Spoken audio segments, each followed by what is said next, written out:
You believe in Jesus and you're Jewish?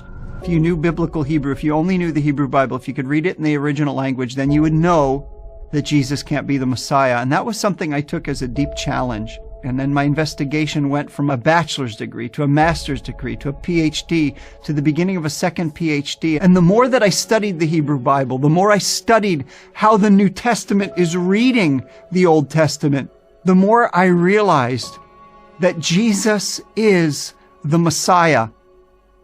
I grew up in New Jersey, very well aware of our Jewish identity. I do remember that whenever my dad was really, really angry, the worst thing he could ever say was Jesus Christ. My mom started to become more and more spiritual, and she started to read the Bible. She started to read the Old Testament, what we called it, or the Hebrew Bible. She became more and more curious intellectually with Jesus. She came home with the very good news to tell my father, Murray, I've been searching the scriptures, I've been reading, I've been studying, and Jesus is the Messiah. My father started to cry. He said, I thought I married a Jew. How could you betray our people? How could you do this? Please tell me, why do you believe in Jesus? But please don't show me the New Testament, because of course we knew Christians hate Jews. Christians believe in the New Testament. The New Testament must be anti-Semitic. As she read to him Isaiah 53, my father got very angry. And he stopped her and he said, I told you, Lorraine, I don't want to hear the New Testament. And she stopped and she said, well, Murray, this is our side of the book. This is not the New Testament. This is a prophecy from 700 years before Jesus was born. Well, my father was in shock. Over the next several months, something very strange had happened in our family. So suddenly, up until that point, my mom and dad felt very insistent upon sending me to Hebrew school. They were very clear about our Jewish identity, and now suddenly they start to talk to me about Jesus, and it was very confusing to me. I didn't understand. I thought that my mom and dad had an identity crisis. Something definitely was wrong with them. And I remember them bringing me to a service. My mom and dad decided to go back to the house. I was with my mom's friend Linda in her car. It was a blue Mercedes, and we're driving home, and she says to me, so Seth, when are you going to accept Yeshua as your Messiah? I didn't know quite what to say, but I said, Linda, I said, give me a break. I'm young. I want to live a little. I want to experience life. I want to enjoy. And she looked at me. She said, Seth, did you know that Jesus could come back at any moment now? I said, okay. And now we're on the highway. We're driving. She said, he could come back at any moment. I said, okay, so what? She said, well, you know what would happen if he came back right now? I said, no.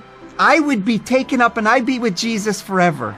And you would be in the passenger seat of my car going 55 miles per hour all alone without a driver, and you would crash, die, and go to hell. This is true.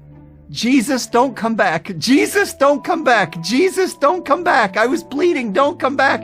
And so that was when my prayer life began. I had very, very serious childhood asthma. I was on heavy medications. One of the medications I was on was called prednisone. And prednisone was something that deeply affected my moods. It also affected my shape. I remember looking in the mirror, and I was fat. My face was swollen up. It was red. I already believed in my heart of hearts that I was an ugly kid. I was the ugliest kid in my class. And so I grew up seeing myself as ugly. And then with the prednisone, I just remember detesting myself. There's nothing worse in the world than to look at the mirror and see yourself as ugly. And again, it wasn't just an ugliness of my physical appearance. It was the ugliness of my inability to overcome my own weaknesses, my inability to free myself from sin. I was convinced that God hated me too.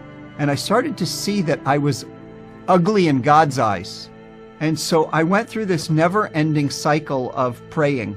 And so it was as if I would be born again, and then born again again, and then born again again, and born again again. And no matter what I did, no matter how I prayed, this dread sense of terror that I was a dirty, rotten sinner, ugly in God's eyes, that God hated me, and that the first chance he was going to send me to hell.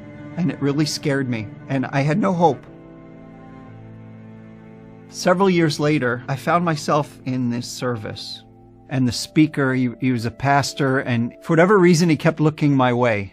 And it was odd because he didn't know me, and there were a couple hundred people there, and he kept looking at me, and it felt like he was exposing all the things I hope nobody else would see around me, all the things I hated about myself, all the things I believed God hated about me. And so I'm sitting there, and I'm very uncomfortable. And at the end of the service, I just remember him just inviting people to stand up. I stood up, and I looked forward. And it's as if I saw Yeshua waiting for me. And his arms were stretched out. And up until that moment, his arms were always stretched out in anger. He wanted to strike me down.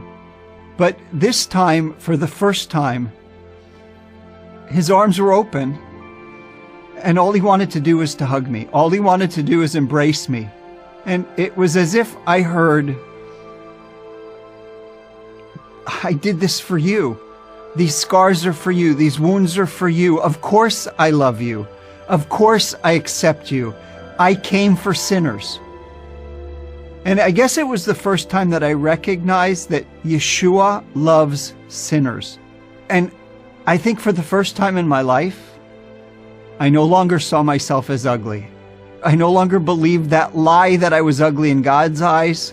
And for the first time, I actually truly felt loved from the inside out. And I knew that God loved me. The chains broke. I was new. I was free. Well, as I started to get more and more excited about the fact that I was a new creation, that it was something that God did supernaturally, I wanted to share. And one of the things that started happening is I shared with my family, wait a minute, you believe in Jesus and you're Jewish? This just can't be. And in fact, you're saying that Jesus is the Messiah based on the Old Testament. Who do you think you are? Do you know better than the rabbis? In fact, if you really could read Hebrew, you would know that you're misreading the text, that Jesus couldn't be the Messiah. You're trusting on a Christian translation. I remember thinking to myself, you know what? I have to know biblical Hebrew, and I have to know it really, really well. After I finished my first PhD, I started another PhD in Hebrew Bible here in Israel. I can put all of my intellectual weight on the text itself. And the more that I studied the Hebrew Bible, the more I studied how the New Testament is reading the Old Testament, the more I realized that Jesus is the Messiah. This is true not just on a heart level, not just because I know that God has redeemed me from my sin, not just because I know that He's given me a new life and hope, and that I know that I'm beautiful in His eyes, not because of me, but because of Him.